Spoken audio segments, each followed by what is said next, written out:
रंग के हैं। देव बहुत शक्तिशाली देव है। जो समाज पेनवासी हो जाते हैं हाँ, यहाँ पर जो जितने भी पेनवासी हैं मैंने यहाँ धुल के ये जो नदी है धुल के मतलब इनकी जो भी व्यवस्था धुल के यहाँ पर उसकी पूजा करते हैं। हैं। उनके नाम से मूर्ति पत्थर में भी बना के लाते हैं, उनको वहाँ नहलाते हैं, फिर यहाँ की पूजा उनकी स्थापना करते हैं। जैसे कि यह स्थापना किया गया उनके नाम से पत्थर, तो पहले इस तरह की मूर्ति बनाया जाता था, है ना, देववासी के नाम से। महिलाओं को बनाया जाता, पुरुषों को बनाया जाता, उन्हीं के नाम से पत्थर रखे गए हैं। जी मतलब अपने जितने भी गोंडियन समाज के जो जितने भी पेनवासी हो जाते हैं और जितने भी अपने उनके भी लाके धोते हैं, पूजा करते हैं, बकरा मुर्गा काटते हैं। हाँ, बकरा मुर्गा सारी चीजें काम चला। साथियों, अभी हम जो है जिला सिवनी के गुरई बेल्ट में, जहाँ पर मेल घाट अभी भीम घाट के नाम से जाना जाता है। और इस स्थान पर जो भी पैनवासी होते हैं अपने साल में एक बार देव धुलाई के समय में यहाँ पे आते हैं, जिसे बोलते हैं पैन स्नान बोलते हैं, पैन गोंडो बोलते हैं। और ये जो आपको जो नदी दिख रही है, ये जो नदी दिख रही है, ये पेंच नदी है। पेंच नदी के किनारे में एक बहुत ही प्राचीन, अति प्राचीन स्थल है सदियों से। और ये जो है पेंच नेशनल पार्क के अंदर में आता है, पूरा वन्य क्षेत्र है। और यहाँ पे सिवनी जिले के आधा जो क्षेत्र है, सिवनी, छिंदवाड़ा और महाराष्ट्र, बालाघाट, महाराष्ट्र मतलब सिवनी, छिंदवाड़ा और यहाँ से महाराष्ट्र।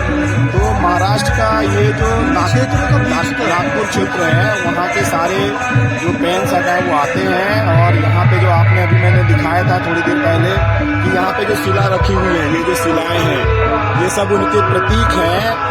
और ये सारे प्रतीक हैं। जिस तरह से झारखंड में पत्थलगढ़ी जो आपने सुना होगा, वहाँ पे जो उनका सरना होता है, सरना स्थल, तो उन सरना स्थलों में भी, जो गांव में सरना स्थल होते हैं, सरना स्थलों में भी इसी तरह के सेल मिलेंगे, इसी तरह के जो है पत्थर मिलेंगे, जहाँ पे वो अपने पुरखों के जो यहाँ पे जीवंत थे उनकी निशानी के तौर पे रखते हैं। और इनकी हमारी ऐसी आदिवासियों की मान्यताएं हैं कि जो हमारे पुरखे हैं वो पुरखे रात में आते हैं यहाँ पे, और यहाँ की वन्य क्षेत्र का, ग्रामीणों की सबकी रक्षा सुरक्षा करते हैं। कोई भी आपदा हो या महामारी जैसी चीजें हो, उन सब से इनको बचाते हैं। और यहाँ पर जो है जंगल का जो राजा होता है, शेर भी इस स्थान पर आके बैठता है और यहाँ के जितने भी थाने हैं उन सभी की रक्षा करता है और उनकी शक्ति प्रदर्शन करता है। तो इस तरह से आदिवासियों की प्रकृति, आदिवासियों की आस्था और आदिवासियों की पुरातन संस्कृति जो है, गोंडियन संस्कृति, आज भी शक्ति रूप में और प्राकृतिक रूप में विद्यमान है, जिससे कोई भी परिवर्तन नहीं किया गया है, कोई भी मानवकृत मंदिर नहीं बनाया गया है। ये एक बहुत ही सुगम और सुंदर स्थल है, जहाँ पर जल और जंगल और जमीन तीनों चीजों के दर्शन होते हैं। किया गया है। मैं बोल तो 24 घंटे सकता हूं, लेकिन समय की अवधि कम है और विचार बहुत सारे रखना है, और उन विचारों में आप लोग की सहमति चाहिए, क्योंकि कहीं ना कहीं हमारा जो समाज है वो बहुत सारे विषयों में पिछड़ा हुआ है। सबसे पहले हमारी संस्कृति जो प्राचीन संस्कृति है, जिसका साक्ष्य जो है जंगल, नदियां, पर्वत, पहाड़ चिल्ला चिल्ला के बोलते हैं कि यहाँ पे हमारा स्थल है।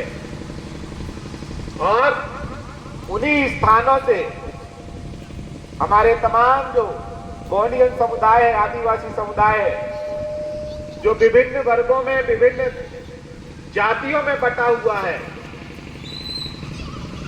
और उन जातियों को और टुकड़े टुकड़े करने के लिए जो है राजनीतिक षड्यंत्र चल रहे हैं, उसे भी सीखने और जानने की आवश्यकता है। वहां तक पहुंचने के लिए कोया पुनेम, ये जो शब्द है, सबसे पहले कोया को समझिए। आज पूरी दुनिया बोलती कि घर में रह रहे हैं, बंगले में रह रहे हैं। हमारे पुरखे बता रहे थे कि घर बंगला हमारा पहले क्या था, गुफा था, कुआं था। और जो प्राकृतिक घर था उस प्राकृतिक घर को कुआं बोलते थे। जैसे आप महुआ देखते तो महुआ का अंदर में देखेंगे आप तो गुफा जैसे रहेगी, उसे कुआं पुंगार बोलते हैं। उसी तरह हम जब इस धरती पे आए, हमारा जन्म हुआ, तो हमको वो कुआं जो है मां की कोख में मिली। तो मां की कोख से जन्मा जो कोई गुण है, क्योंकि यहाँ पे सब लोग गोंडी भाषा है, सारे लोग पाना पारसी जानते हैं, पारसी जानते हैं, तो इस सब हर एक शब्द को समझते होंगे। जो कोया पुनेम है, पुनेम मतलब सत्य का मार्ग, लेकिन वो सत्य का मार्ग आप तक आज तक आप उस सत्य के मार्ग में चल नहीं पाए, ये सबसे बड़ी विडंबना है। तमाम धर्मों की बात करूं मैं, चाहे हिंदू धर्म की बात करूं, मुस्लिम धर्म की बात करूं, सिख धर्म की बात करूं, जैन धर्म की बात कर लूं या ईसाई धर्म की बात कर लूं, इन सबके पास में वो मार्ग नहीं है जो मार्ग कोया पुनेम में है, जो मार्ग हमारे गौड़ियन संस्कृति संस्कार में है। लेकिन उस मार्ग में हमारे सगा समाज को चलने की आवश्यकता है, उस मार्ग को समझने की आवश्यकता है। वो कौन सा मार्ग है? वो हमारे जो अभी हम बीच में अभी आने वाला है 26 तारीख को शंभू नरका, जिसको शिवरात्रि बोलते हैं। नरका मतलब रात, शंभूर मतलब हमारे मुखिया, 5 खंड धरती के राजा को शंभू बोलते थे, और हमारा अंतिम शंभू शेख था शंकर। ऐसे 88 शंभू शेख हुए। उन 88 शंभू शेख के जब ज्ञान को आप समझेंगे तो प्रथम शंभू शेख से प्रारंभ होता है। जब हम बड़े महादेव जाते हैं, हर जगह देखेंगे कहीं पे त्रियंबकेश्वर है, कहीं पे ओंकारेश्वर है, कहीं पे महाकालेश्वर है, लेकिन सबका बड़ा महादेव कहां पे है? पेनकबेड़ी में, पचमढ़ी में, जिसको बड़ा ही महादेव बोलते हैं। और वहां की यात्रा प्रारंभ होती है जुन्नार देव से। तो जूना मतलब होता है सबसे पुराना।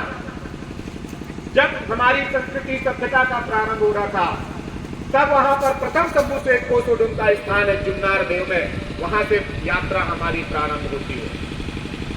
और प्रथम शंभू से कोसोडुम ने मूल सूल सर्री का सिद्धांत दिया। जिस सिद्धांत को ना हम लोग जान रहे हैं, ना उस सिद्धांत पे जी रहे हैं।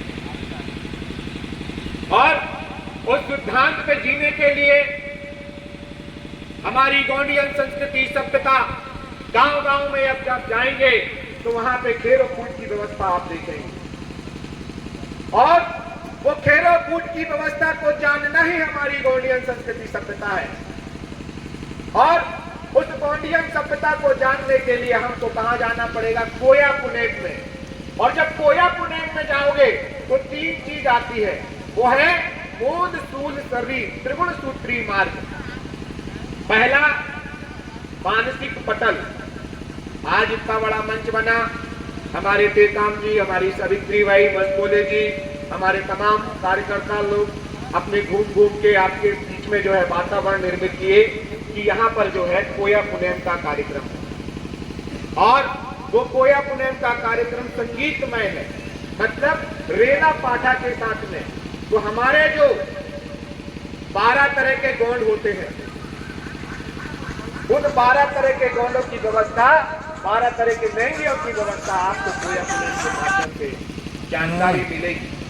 और उसके लिए एक माहौल बनाया तो सबके मन में विचार आया कि भाई कैसे जाना चाहिए। कोई मोटरसाइकिल से आया होगा, कोई साइकिल से आया होगा, कोई पैदल आया होगा, जिसके पास कार की व्यवस्था तो कार से आए होंगे। जब आप शरीर से कष्ट देकर इस प्रांगण में पहुंचे तो आप सफलता के कहां पहुंच गए? शिखर पे। पता नहीं है। तो हम लोग जो कुर्बानी दे रहे हैं, वो कुर्बानी मात्र आने वाली पीढ़ी को जिंदा रखने के लिए दे रहे हैं। ऐसा कौन सा वर्ग समुदाय है जो आने वाली पीढ़ी को जिंदा रखने के लिए अपनी संस्कृति संस्कार के लिए दिन रात दौड़ रहा है, जिसका इस भारत देश में मालिकाना हक है, आज वो दर दर की ठोकरें खा रहा है, आर्थिक रूप से पिछड़ा हुआ है, रोजी रोजगार नहीं है उसके पास में, गांव छोड़ के शहर जाना पड़ता है। और कौन बोलता है कि आदिवासी जो यहाँ का एसटी, एससी, ओबीसी माइनॉरिटी परिवार है, जो यहाँ का L3MN जो डीएनए है हमारा, L3MN वाले जितने भी हमारे सगा समाज है, उनको अपनी रीति नीति संस्कृति को सीखने की आवश्यकता है और एक रूपता दिखाते हुए अपने अंदर में पुरखों का खून खोलना चाहिए, जिन्होंने आपके लिए अपनी जान की कुर्बानी दे दी। जिस शंकर साधु और रघुनाथ साहब की बात करते हैं, पूरे विश्व में कोई ऐसा क्रांतिकारी है जिसे तोप के सामने खड़ा करके जो है उड़ा दिया गया? सुना है कभी? नहीं सुना है। बिरसा मुंडा ने आपके जल जंगल जमीन के लिए, आपके पास में जो 1 एकड़ 2 एकड़ जमीन है, ये उन महान क्रांतिकारियों की कुर्बानी है और हम उन्हीं की विरासत को नहीं बचा पा रहे हैं, तो हमारा जीना कोई जीना है क्या? आज इस देश में हिंदू धर्म के आइडियल श्री राम हो सकते हैं, हिंदू धर्म के आइडियल ब्रह्मा जी हो सकते हैं, हिंदू धर्म के आइडियल जो है इंद्र हो सकते हैं, तो आप ही बताइए, तो आदिवासी समाज का जो आइडियल है, क्या पहांडी पारी कुपार लिंगो नहीं हो सकते? क्या हीरा चूका पाटली नहीं हो सकते? क्या शंभू सेठ नहीं हो सकते क्या? तो इन हमारे जो धार्मिक, सांस्कृतिक और हमारी संस्कृति संस्कार को आगे बढ़ाने वाले हमारे पहांडी पारी कुपार लिंगो, हीरा चूका पाटली और के साथ साथ में शंभू सेठ की जो व्यवस्था थी, इनको हमारा आइडियल बनाइए, तो सारे जो सगा समाज है, चाहे गौड़ हो, प्रधान हो, भील हो, बिलाला हो, बैगा हो, भारिया हो, ये सब एक हो जाएंगे। चाहे एसटी का हो, एससी का, ओबीसी का हो, सब एक मंच में आकर हमारे जल जंगल जमीन के लिए, हमारी आने वाली पीढ़ी को जिंदा रखने के लिए संघर्ष करेगा और हम सब लोग उनके साथ में मिलकर रोड में, मैदान में उतरकर जो है अपने हक अधिकारों को बचाएंगे, अपनी संस्कृति को बचाएंगे। मैं इन्हीं आशाओं के और इसी उम्मीद के साथ में अपनी वाणी को यहीं पे विराम देता हूँ। फिर कभी अवसर मिलेगा, मौका मिलेगा तो आप लोगों से वार्तालाप होगी, लेकिन जाते जाते आप लोगों से मैं कुछ मांगना चाहता हूँ नारे के साथ में। हमारी संस्कृति संस्कार की रक्षा कौन करेगा? हम करेंगे, हम करेंगे। हमारी संस्कृति संस्कार की रक्षा कौन करेगा? हम करेंगे, हम करेंगे। हमारे जल जंगल जमीन की रक्षा कौन करेगा? हम करेंगे, हम करेंगे। हमारे पुरखों की व्यवस्था को कौन बचाएगा? हम बचाएंगे, हम हमारे संवैधानिक अधिकार को कौन बचाएगा? हम बचाएंगे। बहुत बहुत धन्यवाद।